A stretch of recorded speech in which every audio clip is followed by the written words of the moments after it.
अस्सलामुअलैकुम सामीन। 3 शव्वाल मुकर्रम और 13 अप्रैल है। ख़बर का उन्वान है मदरसा शाही मुरादाबाद के शेखुल हदीस का इंतकाल, इन्ना लिल्लाहि व इन्ना इलैहि राजिऊन। ख़बर के लिए मौलाना नज़र मोहम्मद कासमी मेरठ से, क़ारी इफ्तिखार रहमानी, क़ारी अब्दुल-सलाम और मौलाना जुनैद सहारनपुरी, ये लोग हमारे राब्ते में हैं।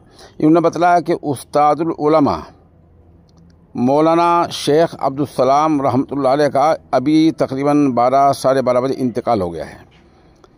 इन हजरात ने खुद भी दुआए मग़फ़िरत की है और सामीन और नाज़रीन से भी मरहूम की मग़फ़िरत, दर्जात की बुलंदी और पसमानगान के लिए सब्र जमील की दुआ की दरख्वास्त की है।